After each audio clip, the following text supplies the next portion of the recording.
I Yeah. mean, your life started out pretty rough. Do you want to get into that and talk to us about how God really shook things up for your family at the start? Yeah, so life was a bit interesting at the beginning. Even before I was born, mum and dad, they found out there were just some health issues with me. And just thank God that they stuck it through. They didn't give up despite the issues that they were presented with.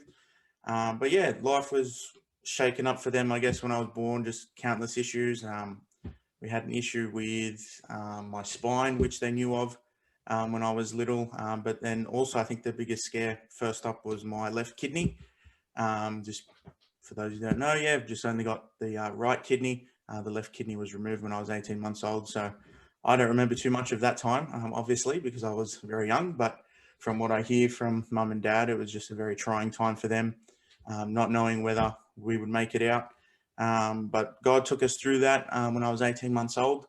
And then I think the next biggest scare was when I was about 5. I was just having some just very bad pains in my stomach.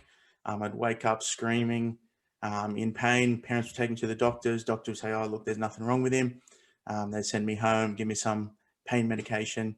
That would work for a couple of hours, and then the next night again, just screaming in agony, and I guess mum and dad not knowing what to do. And so I remember a couple ambulance trips when I'd be with my grandparents having the same pain. I'd take an ambulance to the hospital, and they'd tell us, "Look, there's nothing wrong with your son. Just send him home." And then the Lord kind of took them to Westmead Children's Hospital, and a surgeon by the name of Hugh Martin. I haven't said his name well since I was since I was young, but he took on my case and basically said, "Look, we're just going to take him into surgery. We'll just open him up and see what happened." And yeah, the first time they did that when I was 5, they just found a bunch of just fluids that shouldn't be there. So we did a massive clean out, which was good.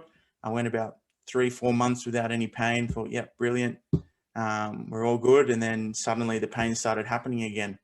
And so mum and dad, they knew what to do. We went straight back to Westmead, straight back to that doctor. And he said, "Look, I'm just going to open him up and find whatever it is that's causing the problem." And then, so apparently, as he was just cutting through the different organs and just seeing what was happening, he cut into my bowel and found this massive benign growth. Wow. Kind of looked like a rotisserie chicken with like sausages hanging out of it. Apologies for the graphic detail, but I saw a photo after the surgery, but that's what it looked like. It looked like I had a whole rotisserie chicken just sitting in my bowel. And then, praise God, it wasn't cancerous or anything.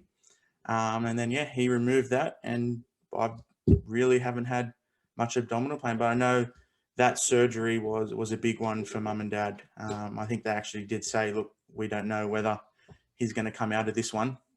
But obviously, I'm here, and the Lord got me through. So that was really the early part of my childhood that kind of rocked me a little bit in relation to health issues and stuff like that. So Yeah, thank God for that, bro. I mean, do you remember a lot of that second surgery? yeah, I remember a lot of when I was 5. Yeah, just the pain. Like I would be screaming, just holding my stomach, and it was just like someone was just stabbing me, Wow. like in the stomach, and like there was no relief for it. And I would remember like I would be eating dinner. Mum would get me like a Happy Meal from McDonald's, 6 chicken nuggets. I'd eat 1 nugget, and I'm like, "Nah, I'm full." I get that. Yeah, I understand that. That's And like mum didn't know. She was like hammering, "Come on, what do you mean you're only having 1 chicken nugget?" And she yeah. would smack me. She admits it. To punish you for it. She would smack me for only eating 1 chicken nugget. And then what we found out was that growth was blocking everything. So anything I was eating was just sitting there. Like I Wow. wasn't able to go to the bathroom. And then so that's a funny story she likes to tell That's to people when we talk about how she used to smack me for only eating 1 chicken nugget and one fries from Macca's. how do you look back at that? I mean, you're in your 20s now. How do you look? Because that's not the first, nor was it the last life altering surgery for you. No. Because in your teen years, you had, or late teen years, you had another massive surgery as well. Mm. How do you look back at those times? Like looking back at all that now, does it sort of shake you? Does it trip you out? What's the thought process? It doesn't freak me out. It's more makes me thankful.